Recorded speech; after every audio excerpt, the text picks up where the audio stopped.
精神病人康復之後，經過適當輔導就可以重返社會。但係社會人士又會唔會對佢哋有偏見呢？佢哋自己又有啲乜嘢嘅睇法呢？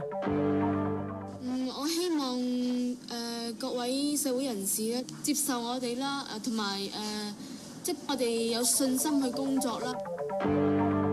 佢哋辛辛苦苦爬上山，為嘅係要揾到更多山草藥嘅新品種。佢哋咁做係為乜呢？我哋今晚會同大家去睇下㗎。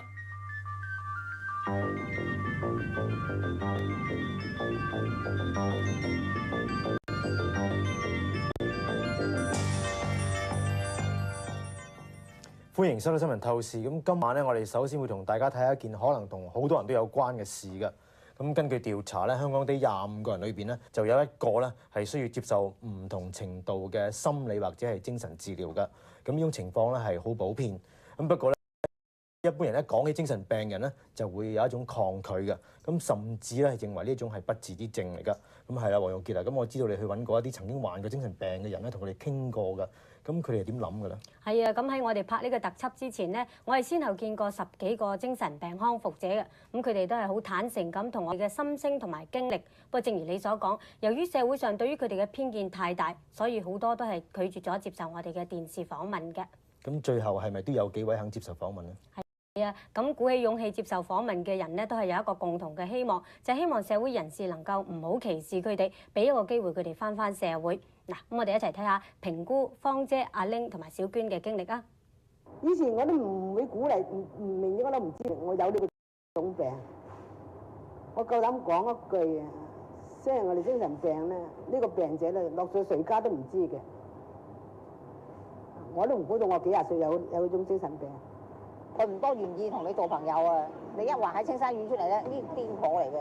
我唔知道情緒咧都係病嚟嘅，咁所以咧都唔係好即係為意嘅，即係認為病咧一定係要呢度痛嗰度痛，呢度唔舒服嗰度唔舒服咁先叫病。我係嗰陣時讀書讀得犀利得滯，所以就有呢個病。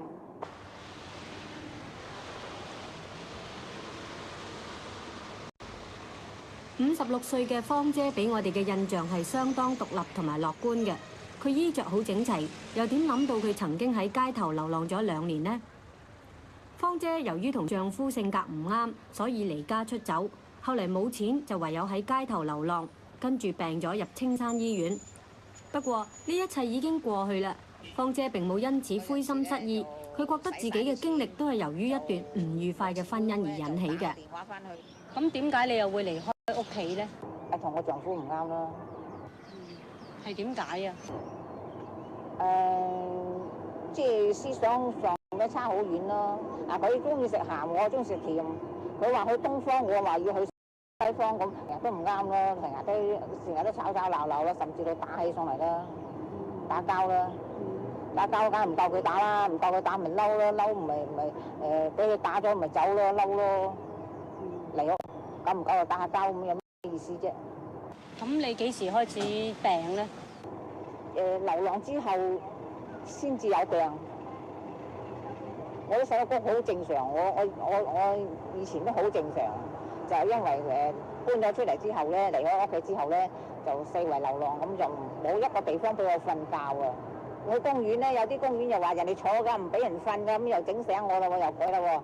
咁我變咗唔夠瞓咯，唔夠瞓我精神咪即係唔妥咯，好唔妥咯。咁根本日夜都唔係瞓覺，夜晚又驚住啲黑衣公啊，又驚住啲壞人啊。咁我突然間個頭殼唔舒服，暈陀陀，中下咁樣啦，好似斷線指曉咁，兩頭中企唔穩咁樣，好似慣低啦又唔慣咁樣，走來走去，中來中去咁咪入醫院咯。咁啊，自己搭的士去九龍醫院添。係啦，入咗醫院咧就轉咗去伊利沙伯啦，伊利沙伯住咗幾日咧就轉咗我入青山啦。咁當時流浪嘅生活咁辛苦，點解你都唔翻屋企揾翻老公或者啲仔女咧？第一咧我好硬頸嘅，第二咧我丈夫對我咧就我覺得佢好唔啱嘅，即係我丈夫揾到我啦，搬到我一次翻去。又認錯啊，又話以後唔係咁啦，好好地對你啦，咁又俾啲錢我，叫我翻去咯。我唔係睇錢份上啊，我睇個最細嗰個女咧仲係細啲啦，就翻去啦咁啦。翻到去咧，我希望嗰度我即係改過啦，好好地啦。咁點知佢又唔係咯，又係咁嘈咯，又係咁打交咁，有乜意思咧？咁我好痛苦噶嘛，成日將我打打鬧鬧。咁我咪不如嚟我屋企咧，我精神上冇咁痛苦咯。以前芳姐就係喺呢啲公園度到處流浪同瞓覺。不過流浪嘅日子終於過去，芳姐喺青山醫院住咗8個月，跟住就去咗中途宿舍住咗1年，得到嗰度嘅社工鼓勵佢忘記過去，又同佢辦離婚手續同埋申請徙置上樓。依家芳姐係可以完全獨立生活，而佢最感激嘅都係中途宿舍裡面嘅社會工作者。咁你會唔會都覺得中途宿舍對你個幫助好大咧？好大啊！如果冇我咪弱勢流浪咯，因為醫院唔俾我哋住咁耐㗎，而且我哋食藥咧食到好為止已經要扯㗎啦。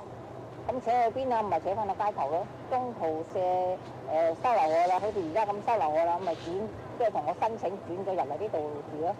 咁你覺得即係會唔會而家嘅生活比較安樂過以前流浪嘅生活咧？係安樂過啦，即係有塊瓦遮頭啦，有個床位住下，咪就叫做安安樂樂咯，係咪先？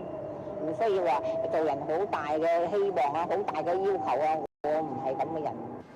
咁諗翻嗰段日子，會唔會都係好傷心啊？我唔諗噶啦，以前嘅即係所謂兩公婆成日打交嗌交啊，痛苦啊，以前一齊忘記咯。住喺呢度嘅平姑亦都係有一段唔愉快嘅婚姻。平姑一向好忍耐，好多時都會逆來順受，但係估唔到積積埋埋，結果抵受唔住壓力，喺青山住咗1年。平姑曾經心灰意寧願喺青山過世，都唔願意翻出社會。歧視咧，多數都俾人歧視㗎啦。我哋呢種病就去到邊度都俾人歧視㗎啦。好似我兒生話我真係唔知咩事嘅，黐線嘅，你黐線嘅咁。我話唔黐線，姨媽點會入醫院啊？入青山啊？講係你自己兒生啫。如果係朋友就話你㗎啦，就怪㗎啦。我嗰時成日鬧人黐線，黐線，黐線，而家到自己黐線。我自己啲歧視人哋黐線啦，都係黐線嘅。青山出嚟嘅，唉邊有好嘅？呢啲係黐線黐晒嘅，自己就咁嘅睇法。到到今日自己明白啦。不過中途宿舍嘅工呢，係鼓勵平姑做義工同埋參與社會。於是平姑係開始咗新嘅生活。佢依家雖然已經離開咗中途宿舍，但係就時時會同一啲義工去探訪一啲比較少人關心嘅其他精神康復者，聽下佢哋傾訴同埋鼓勵佢哋。咁平姑點解由灰心失望轉變為咁積極呢？你教我，如果我今日我有自己有咁嘅思想裏邊咧，嘥咗姑娘嘅心血，嘥咗醫生嘅心血嚟領導我哋。因為今日我咁積極出嚟參加呢個社會咧，得到人哋教到我有今日嘅反省自己咯，得到我重見天日啦。咁我自己要發奮做人咯。今日我咁有到今日咁安居日子，都係呢個中途宿舍俾我嘅。事實上，你試過即係喺探訪一啲舍友嗰陣時候咧，會唔會有啲人真係同你吐心聲嗰陣時，你係會真係鼓勵佢哋？有咁。你點樣鼓勵佢哋咧？咪雖然而家灰心，有咁鼓勵啊！我話我呢個歲啦，我都希望踏上去，我都仲要踩上去，我仲級上，我都唔踩下坡，我都仲上去，但我上唔到，冇得講。我哋大把前途，點解你要咁想法咧？平姑同埋芳姐已經重返社會，佢哋都曾經喺呢間中途宿舍度住過。喺呢度有一啲熱心嘅社會工作者鼓勵佢哋、啟發佢哋，而更加重要嘅就係同佢哋朋友教佢哋積極咁投入社會。有時社工亦都會教佢哋點樣面對社會嘅壓力。譬如今晚嘅主題就係音樂治療，宿舍嘅舍友喺放工返嚟之後就可以鬆弛一下。芳姐同埋平姑都係上咗年紀嘅人，呢處我哋就見到好多年輕嘅舍友，佢哋少少年紀就已經承受咗唔少嘅壓力。唔喺呢度，我哋係結識咗阿玲同埋小娟，而佢哋亦都係鼓起咗勇氣接受我哋嘅錄音訪問。20歲嘅小娟個樣生得好清秀文靜，感情亦都好豐富。佢又點解咁年輕已經病呢？我好細個咧，我就屋企咧就唔係點理我哋嘅。咁好早咧，咁已經希望自己有家庭啦。咁嗰陣時14歲啦，咁識咗個男仔，咁表面托唔錯咯。咁就希望有個家咁啦。咁後尾都唔係咁如意啊，即係佢抱嘅態度唔係咁認真啦。咁嗰陣時我啱啱有啲興趣就學裁，咁有啲寄託就諗住離開佢咯。咁佢咧就唔肯放棄啦，咁成日上嚟我屋企拍門啦。咁即係我覺得好煩啊，同埋佢會令到我人好暴躁咁，即係我唔識得點樣應付佢啦。咁後尾咧就即係開始起呢個病。咁譬如你有呢個病之後，屋企或者朋友對你嘅態度點樣啊？佢哋俾我感覺唔係即係好似對普通人咁樣啦，咁即係會令到自己難受啦。至於22歲嘅阿玲，我哋覺得佢好聰明，口才亦都好好。咁佢又受到啲咩壓力呢？我係嗰陣時讀書讀得犀利得滯，所以就有呢個病。我嗰陣時咧就好細個，13歲。咁咧我讀Form 1喎，咁但係咧我咧就通常咧喺屋企咧，譬如下個禮拜測驗啦，咁我讀書唔係下個禮拜讀噶啦，就前一個禮拜讀，讀到11、2點。所以我覺得即係我咁細個精神負荷唔嚟，所以就出有毛病啊身體。當時屋企有冇了解你嘅情形幫你啊？屋企咧就即係連安慰嘅説話都冇啦，係咁叫我睇醫生就算啦。你覺得中途宿舍對你有啲咩幫助呢？中途宿舍即係為嗰啲有精神病同埋無家可歸嗰啲人所而設㗎嘛。咁好覺得即係有阿姐頭啊，有屋住已經好好啦。即係我覺得比較對嗰啲精神病人咧，俾咗少少嘅心裡面嘅溫暖咯。會唔會有時諗翻起就好感激呢度嘅社會工作者咧？有佢哋都俾我好大幫助啦，同埋即係遇到我係做事做得成功嘅時候咧，佢都獎勵我。即係我覺得即係好嘅呢一種係好嘅方法咯。即係我又唔會感動到喊喎，但係我喺心裏面咧就好佩服佢哋真係叻啦，咁樣諗到呢個方法嚟啟發我就即係都有感佢哋啦。林梁天慧係本港一間精神康復機構嘅負責人，佢認為香港社會對於精神病同埋精神康復工作嘅認識咧，都仲係好落後嘅。好多人咧都覺得精神病咧好似一個無底深淵咁，即係成功率非常之低嘅。咁事實係唔係咧？我咧就係絕對反對咁嘅睇法嘅，因為咧我諗好多人咧就覺得精神病咧係即係冇得醫啦，因為時時都會翻發啦。咁肯定咧，因為佢係好多時候係源於環境因素，咁所以當一個精神病人出翻去佢原有嘅環境咧，個翻發機會係肯定有嘅。但係喺我哋自己經歷裏頭，如果有足夠嘅人手嘅支持，同埋喺佢出院嗰段時間咧，係做多啲功夫咧，係去令到佢適應翻社會咧，我覺得咧嗰個成功率係一定可以維持喺一個高嘅水平嘅。咁你覺得其實精神復者能夠成功咁投入社會咧，最主要嘅因素係決定於啲乜嘢咧？最重要嘅咧就係嗰個康復者出翻嚟社會嘅時候，佢嗰種經歷。佢係咪經歷到一班願意接受佢嘅僱主咧，或者係一班同工或者同事係願意接受佢咧，能夠係有機會俾佢翻身，成為一個即係正常嘅人咧？咁呢一個嘅呢一個因素咧係非常之重要，因為咧佢哋根本嘅病咧可能好大嘅原因都係因為環境。咁所以當佢出翻去面對呢個環境嘅時候，佢哋嘅信心係會受到最大嘅挑戰嘅。從頭先評估芳姐阿玲同埋小娟嘅例子咧，我哋可以睇到就係呢個精神康復服務嘅質素，如果係好嘅話咧，咁呢個精神康復者咧係可以重新投入社會嘅。係啊，不過佢哋好好彩入到啱啱嗰間中途宿舍。咁呢間中途宿舍咧係由一個志願機構辦嘅，有比較多嘅社工人手。佢哋係好着重將康復者帶翻入社會嘅，譬如話鼓勵佢哋工作啊，同埋做義工咁，而唔係話單單提供一個住嘅地方俾佢哋嘅。咁另外咧，呢個機構亦都係主辦咗一個日間訓練中心，專門係訓練康復者喺社交同埋職業方面嘅技能，等佢哋可以喺社會上工作嘅。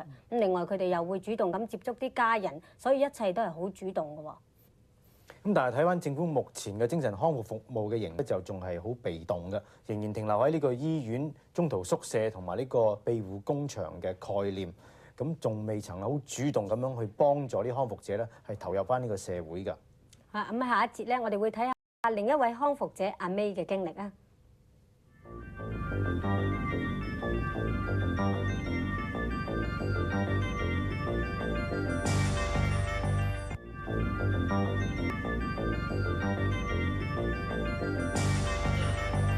我哋喺呢度咧係訪問過阿 May 嘅。咁阿 May 咧今年係30歲，佢個樣生得好靚，但係遭遇咧就唔係咁幸福啦。5年前，阿 May 因為同男朋友分手，情緒係失去咗控制，而要入醫院治療嘅。咁出院之後咧，阿 May 係結過婚，但係又離咗婚，而家咧就同個仔一齊相依為命嘅。咁但係當我哋訪問阿 May 嘅時候，我哋根本睇唔出佢曾經係有精神病嘅。咁但係其實原來阿 May 係已經克服咗好多嘅困難，先至可以成功咁投入呢個社會嘅。由於阿 May 深深感受到社會上對精神病人嘅偏見，堅持唔肯出鏡，但就接受我哋嘅錄音訪問。我自己都唔經唔覺咧，原來都成5、6年。我唔知道情緒咧都係病嚟嘅，呢度痛嗰度痛，呢度唔舒服嗰度唔舒服，咁先叫病。我諗有呢個病咧，好多人都唔想。既然係喺自己身上，咁就叫自己去承認自己係有呢個病。雖然咧係手腳慢啲出嚟做嘢，但係都去翻工。即係俾人哋安花名又好，點樣都好啦，機械人又嚟啦咁一樣都係照做自己應該做嘅工作，日日翻工。人哋叫機械人都要照舊要翻工。係啊，好慘嗰陣時。邊個叫你做機械人咧？啲同事。咁你當時嘅心情點樣？都學識去接納咯。機械人咪機械人咯，隨便叫唔緊要。但係而家我見到嘅你咧係好活潑，一啲都唔係機械人。你點樣克服過嗰個咁即係整2年嘅生活？我諗咧，即係有病，即係我哋呢啲有病嘅人咧，其實咧應該更加去出去做嘢，都要叫自己真係拎起心肝出嚟做嘢。咁過一段時間咧，自己即係克服咗嗰個藥物啊，好耐啊都1、2年都捱咗。咁自己開始活潑翻啊，自己修飾自己啊，咁行出嚟咪好似普通人咁。我哋訪問阿 May 嘅時候，佢係帶埋個仔嚟。阿 May 好錫個仔，佢話每當見到個仔嘅笑容，自己就會堅持落去。即係因為個仔係我生㗎嘛，咁所以對方唔要咁，我自己梗要負起責任咯。即係我時時都覺得，即係自己闖嘅禍，自己去承擔。即係一定要承擔，佢可能好辛苦，但係都要承擔。辛苦咧，個個人都有，但係咧，如果係辛苦之中，即係有樂趣咧，我諗都唔覺得辛苦嘅。一個 BB 係你自己生出嚟嘅，你又即係佢乜都唔識啊，一路帶住佢咧，根本係好開心。同埋咧，即係佢漸漸大咧，你即係你對佢係點咧，佢亦都反映俾你睇。我時時都雖然日日對住佢，但係我咧做緊嘢，我都會諗下佢個樣。阿 May、平姑、芳姐、小娟同埋阿玲，佢哋都有個不幸嘅經歷，但係佢哋都努力咁克服困難，而且喺不同程度咁返社會。但係如果對精神病人始終存有偏見，就會影響咗佢哋嘅康復。目前社會上好多人一諗起精神病，就會聯想起冇得醫或者係有暴力傾向。最好咧就係運晒佢哋入精神病院去保護呢個社會。但係港大精神科醫生潘佩欣就非常反對。而我所接觸到嚟講，精神病患者大多數嚟講咧，都係即係我哋一般所謂嘅精神分裂患者嚟講咧，大多數都係比較沉默啊，比較即係退縮啊，比較唔出聲啊。即係人哋蝦佢就有，佢蝦人就少。當然啦，我諗亦都以前有好多講者講過嚇，即係事實上亦都有好多人呢個數字出嚟，就係話精神病患者即係所犯嘅暴力嘅事件咧，並唔比正常人高。你覺得目前社會上一般人士咧對精神病人嗰個態度應該係點咧咁？我諗一方面咧，我諗任何一個人都希望其他人咧對佢好似一個普通人咁樣。首先即係唔好樣樣嘢都透過一個眼鏡，一個有色眼鏡，就係話佢係精神病人。咁佢發下脾氣又因為佢係精神病人，佢有啲咩醫鬱又因為精神病人嚇，甚至佢笑都可能佢係精神病人。咁樣咧，我諗咧就真係好困難啦。咁我諗人都係即係需要一個機會俾佢去有個新嘅印象。我就覺得而家嚟講咧，因為政府都開始正視，同埋好多志願機構都做咗好多大型嘅教育性嘅活動啦。我覺得開始喺頭腦上面咧係開始有多啲知識啦。咁咧甚至會話即係點樣話呢一種係咩病，呢種係咩病。但係我就覺得重要過呢啲咁樣嘅頭腦知識咧，就係佢哋自己有機會親身咧係去認識一啲精神上面有困擾嘅人。而唔係淨係有個頭腦知識，因為有時頭腦知識咧係會令到一個人更加恐懼嘅，而咧親身經驗咧先至會令到一個人咧係化解佢自己對於精神病人一啲嘅烙印或者係定咗型嘅一啲嘅概念。社會人士對精神病嘅恐懼同埋偏見，正好反映喺新嘅精神健康條例裡面。新嘅精神健康條例短期內就會喺立法局度討論通過，而特別關注人權嘅港大法律系講師陳文敏就認為，新嘅精神健康條例有好多危險嘅地方。個新嘅條例咧，對精神病嘅權利係收緊咗嘅。咁收緊嘅意思即係話，譬如喺入精神病院係容易咗，出翻嚟咧就比較難咗。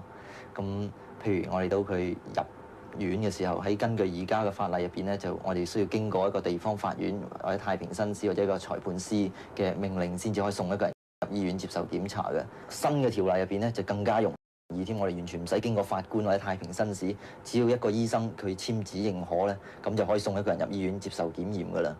咁我哋睇翻，可能我哋話喺法例入邊冇規定呢個醫生一定要係對精神病有認識添，我一個註冊醫生或者甚至香港大學嘅醫生，或者係一個認可嘅機構嘅醫生。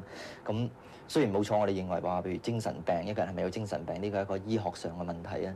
咁但係我哋牽涉到嘅就係我哋運咗一個人入一間醫院入邊，咁尤其當話好多精神病人都唔係有危險性，譬如掛女就係咁其中一個例子啦。我哋會唔會剝奪咗佢自己基本嘅一啲人權咧？呢個就唔係純粹一個醫學上嘅問題，呢個係一個法律上嘅問題，唔應該由醫生單獨去決定嘅。新嘅條例其中一點就係建議成立一個精神健康審裁處。陳文敏話：審裁處嘅設立係好嘅，但亦有唔足夠嘅地方。咁但係新嘅精神健康審裁處亦都有好多地方不足㗎。咁譬如佢冇提供到話一定要話俾個病人或者佢嘅朋友、親戚朋友知道話佢哋有上訴嘅咁嘅權力啦。咁如果佢哋唔知道自己有咁嘅權利咧，冇提出上訴嘅話咧，呢個審裁處咧係要2年之後先至會採取主動去見個病人嘅。咁而比較例嚟講咧，我哋有啲太平紳士每個月去睇翻或者去主動咁去見一啲病人咧，呢個咁嘅程序亦都係冇咗嘅。呢點嚟講咧，再加上新嘅審裁處嘅程序可能會比較複雜，咁係相對嚟講嘅程序出院嘅程序或者都會拖延咗嘅諗法。林梁天惠就認為，社會上好多人都會忽略咗精神病人嘅權利。我覺得係幾普遍，即係因為佢哋覺得精神病人就等同暴力，等同好恐怖，等同好似野獸咁樣，所以好似覺得唯一適合佢哋地方咧就係青山。去保護呢個社會，但係佢哋唔明白到咧 even 佢哋自己啊，可能都有呢一種咁嘅傾向。如果佢哋受到足夠壓力嘅時候，而當嗰啲壓力係唔係正當面對嘅時候咧，佢亦都會咧係漸漸積累起嚟都唔定。所以如果能夠一方面灌輸多啲關於精神健康同埋點樣維持精神健康嘅知識，另一方面咧亦都話俾佢哋聽，即係其實唔係爭好遠嘅啫。咁樣咧，佢哋可能會冇咁驚，同埋咧真係會慢慢改變咯。同世界各國好多個潮流咧，都係話精神病人其實應該同普通人享有同樣嘅權利同埋義務嘅。咁我哋唔否定話有神病人真係會對其他人造成危險。咁而因為佢造成危險，我哋需要有一啲限制。但係呢啲限制咧，一定要係基於佢因為對其他人有危險，同埋呢啲限制係應該盡量係收窄佢嘅。精神病人係屬於沉默嘅少數，佢哋係唔會爭取自己嘅福利或者權益㗎。咁但係社會上又有幾多人關心佢哋呢？冇一個人係希望自己有呢個病，但係正如所有接受我哋訪問嘅人咁，事先都冇諗過自己係會有呢個病㗎。香港係一個充滿生活緊張同埋壓力嘅社會，有時精神緊張同精神病真係好似一線之隔嘅。咁試問有邊個可以保證到自己或者身邊嘅親友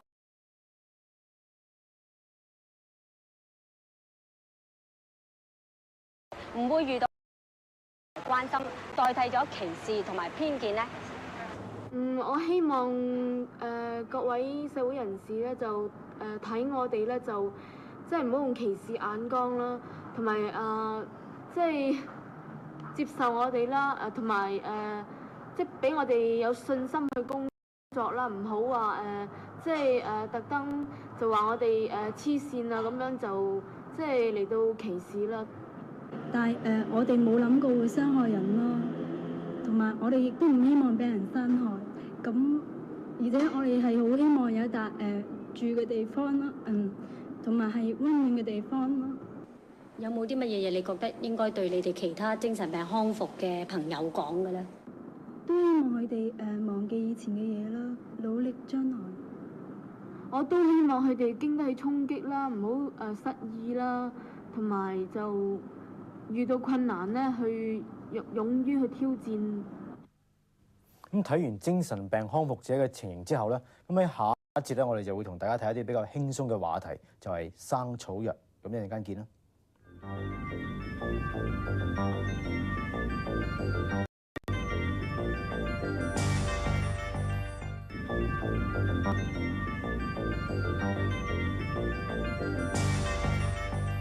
喺呢一節裏邊咧，我哋會同大家睇下一樣比較古老嘅嘢，就係生草藥。咁話佢古老咧，因為佢喺民間咧已經有好耐嘅歷史。咁其實講到生草藥咧，咁好多人如果唔識佢咧，就當佢係草；而識佢咧，就當佢係寶。咁喺呢度咧，我哋就會同大家睇下一啲當生草藥係寶嘅人點樣去維持呢樣古老傳統嘅價值㗎。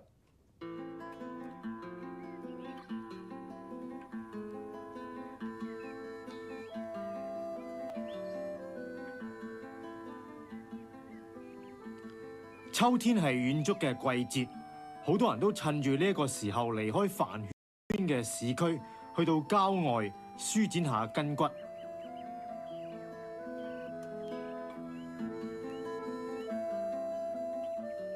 數十年嚟，香港嘅行山活動一直都係咁普遍，養成呢一種興嘅人好多，其中有男有女，有年紀輕嘅，亦都有年紀老嘅。佢哋雖然係嚟自唔同嘅階層，但都有一個共同嘅目標，就係想享受一下大自然，多啲花草樹木。不過佢哋之中又有幾多人會知道香港嘅郊野有好多花草樹木，其實都係有醫藥價值㗎啦。呢一類植物，如果你有認識嘅話，幾乎山上到處都可以睇到㗎。引用一啲老人家嘅講法，就係周山都係寶。而呢啲寶一直都喺山上，冇乜俾人留意，就好似路邊嘅野花同埋野草俾人遺忘咗。不過呢種情形正在慢慢改變緊。山上有醫藥價值嘅植物，通稱生草藥，近年嚟逐漸受到重視。其實生草藥已經有幾千年嘅歷史，喺中國民間佢一直都係佔有相當重要嘅位置。喺香港，雖然西方醫藥普遍使用，但仍然有人樂意採用傳統嘅中藥嚟治病，其中就包括咗一啲生草藥嘅應用。生草藥能夠歷久不衰，個原因喺邊度呢？主要療效啦，因為香港嘅中草藥同中醫就唔受政府注意嘅啦。但係佢點解能夠存在咧？佢主要療效，係如果冇效咧，就自然淘汰咗啦。好多人都將藥材鋪經過加工處理嘅藥材同生草藥好未經處理嘅生草藥混淆㗎，呢啲就係典型嘅生草藥啦。佢哋都係一啲喺山上新鮮採摘到翻嚟嘅藥用植物，全部經過處理或者加工，係100%有生命嘅植物，同藥材鋪售賣嘅乾藥材同㗎。香港原本只發現到600幾種生草藥，現在已經發現到1100幾種。如果以全中國所發現嘅3000幾種生草藥嚟計算，喺香港咧就可以揾到大約1/3。雖然喺香港發現嘅生草藥數目陸續有增加，但本地嘅生草藥鋪就反而陸續減少。睇嚟呢個行業正在逐漸式微。不過呢種現象只係顯示出呢個行業無利可圖，對於有興趣研究生草人士並冇太大嘅影響㗎。古時有神農氏嘗百草，現代咧亦都有人咁做，好似呢一班人咁，就係專門研究生草藥嘅發燒友，絕大部分係業餘㗎。佢哋只要一有空閒嘅時間，就會不分季節、不分天氣，四出找尋生草藥，希望可以發現到一啲新品種，令到本港嘅生草藥資料更加豐富。呢一批人認為咁樣做係佢哋嘅使命。有時佢哋雖然風餐露宿，但仍然會係樂在其中㗎。喂，嗰啲機械部隊要小心啲喎。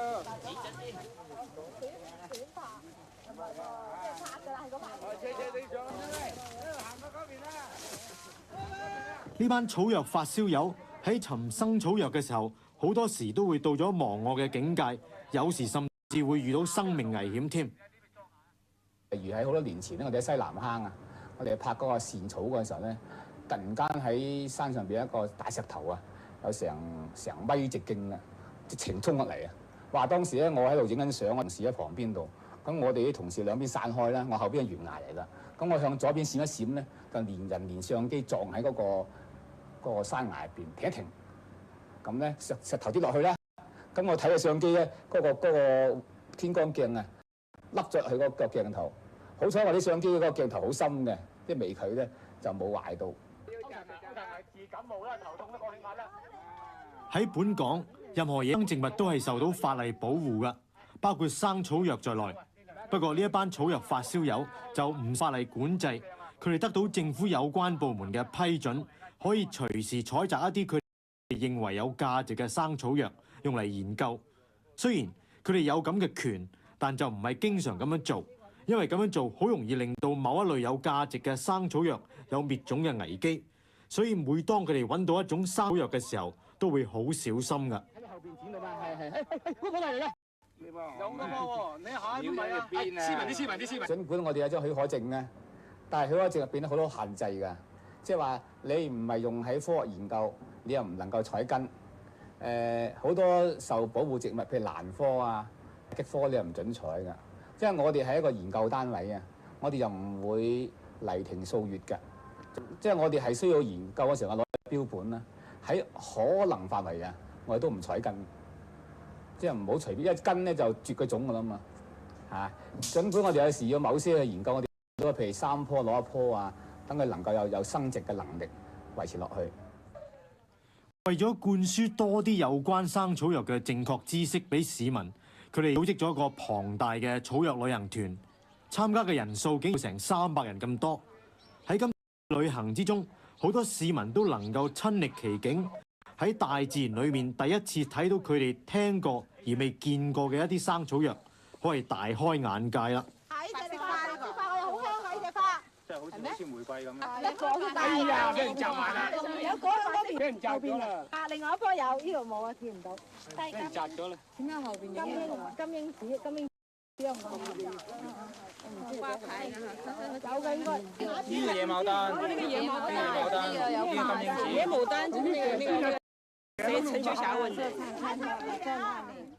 好多生草藥除咗藥用價值之外，仲有觀賞嘅價值。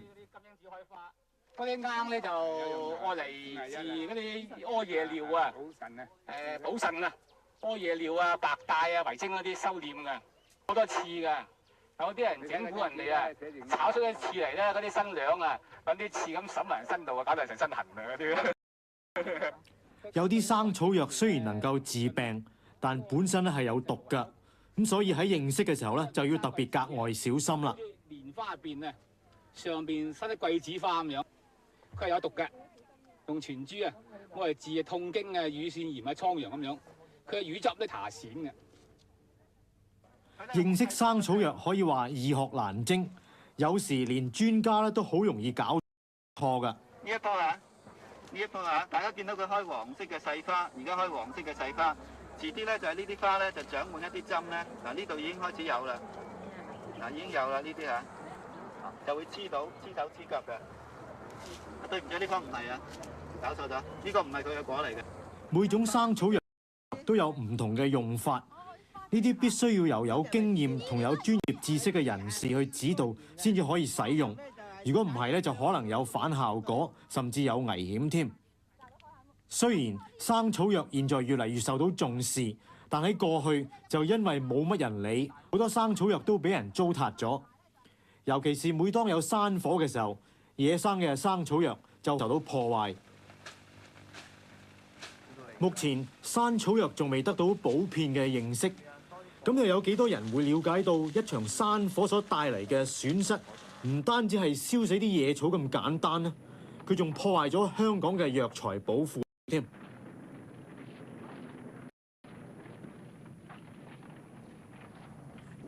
好啦，時間又到，下星期見，拜拜。拜拜。